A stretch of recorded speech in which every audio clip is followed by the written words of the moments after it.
दीवार तिरा में जो मकबूजा मस्जिद है 12-13 साल से उसमें सिक्योरिटी फोर्सेस बरजमान है और उस पर कब्जा किए हुए हैं।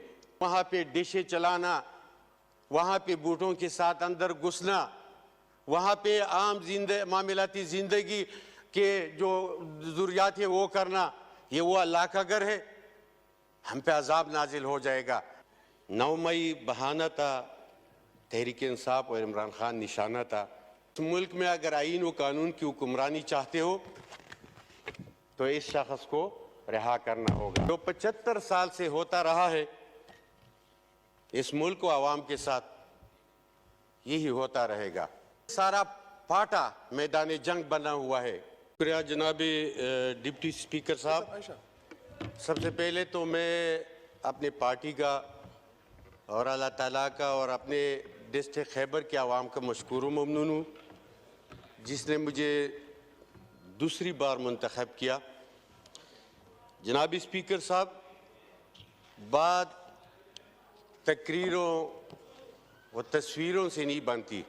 जिस तरह रजीम चेंज से लेकर अब तक इस मुल्क के साथ होता रहा है, मुझे नहीं ख्याल कि किस दुनिया में किसी भी कोने में अपने इदारों ने अपने मुल्क के साथ किया हो। ये जुल्म व जबर का सिलसिला अब तक जारी है। 9 मई का ड्रामा सबको पता है कि इसका फ़ायदा किसको हुआ और किसने किया।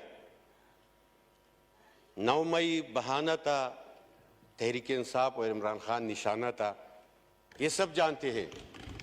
लेकिन इस मुल्क में अगर तरक्की चाहते हो, इस मुल्क में अगर पॉलिटिकल स्टेबिलिटी चाहते हो, इस मुल्क में अगर आईन व कानून की हुक्मरानी चाहते हो तो इस शख्स को रिहा करना होगा।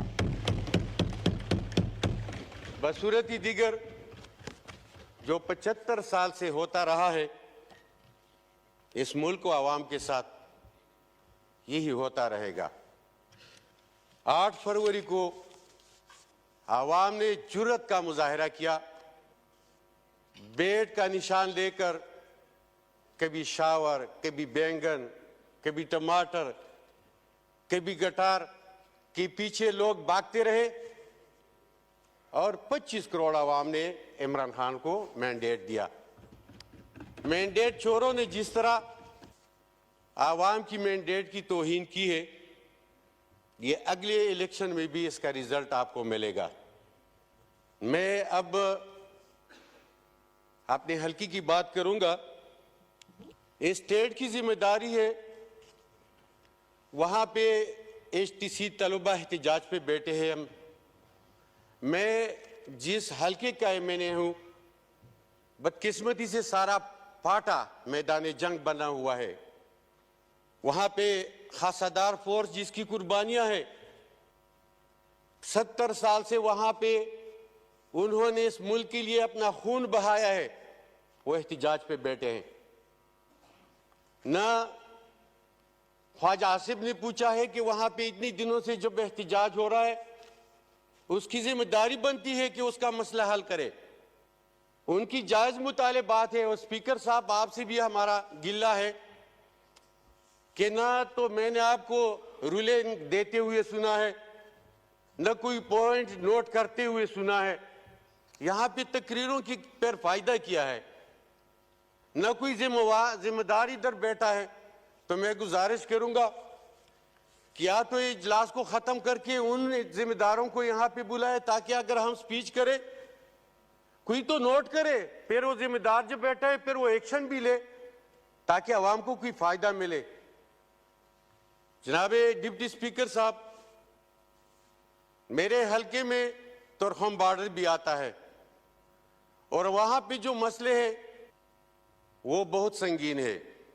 वहां पे पहले जो ट्रांजिट का काम होता था वो बहुत तरीके से होता था। अब जो हो रहा है वहां पे डेली टैक्स करके बेनंबरी करता है, उससे भी बत्ते लेते हैं, पैसे लेते हैं। वहां पे स्कैन का मशीन एक ही है। वहां पे जो पहले असेसमेंट होता है, फिर स्कैनिंग होता है, फिर वहां जो फिजिकल एग्जामिनेशन होती है, फिर गेट पास मिलता है, उसके बाद भी उसको नहीं छोड़ा जाता तब तक जब तक उससे पैसे न ले हो।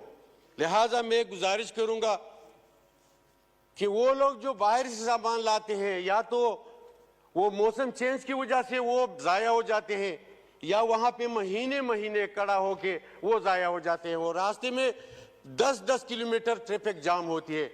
तो मैं गुजारिश करूंगा कि वो मसला गंभीर है, उसको हल करना बहुत जरूरी है। लिहाजा कंसर्न मिनिस्ट्री से या उसको आप रूलिंग दे के ये मसला हल करवाए, ताकि वो आवाम सूखा से आंस ले और वो ताजर बरादरी जिसका नुकसान होता है वो नुकसान से बच जाए। लिहाजा एक तो ये इशू है। दूसरा, हमारे तिरा में जो मकबूजा मस्जिद है 12-13 साल से उसमें सिक्योरिटी फोर्सेस बरजमान है और उस पर कब्जा किए हुए हैं। मस्जिद अल्लाह का घर होता है और वो वहाँ के जो जितने भी अवाम है वो गुज़श्ता कई महीनों से वहाँ पे एहतिजाज पे बैठे हैं, और ये एहतिजाज का सिलसिला गुज़श्ता 4-5 साल से जारी है। मैं गुजारिश करूँगा कि वहाँ पे डिशे चलाना, वहाँ पे बूटों के साथ अंदर घुसना, वहाँ पे आम मामलाती ज़िंदगी के जो ज़रूरियात है वो करना, ये वो अल्लाह का घर है, हम पे अजाब नाजिल हो जाएगा। लिहाजा मैं अपील करूँगा कि फौरी तौर पे वो रूलिंग दे कि वो मस्जिद जो है ना वो आज़ाद कराए और वहाँ उन पे इजाज़त दे उन लोगों को। जनाब स्पीकर साहब, हम यहाँ तनख्वाह के लिए नहीं आते। आवाम ने हमें इमरान खान को रिहा करने के लिए यहाँ पे भेजा है। संजीदगी से इस मसले का हल निकाले, यहाँ पे बैठे, वरना बसूरत ही दीगर जिस तरह सदर मुमलिकत के स्पीच के दौरान हुआ, इससे बदतर वाक़या रोनुमा होगा और हम यहाँ पे इजलास करने नहीं देंगे।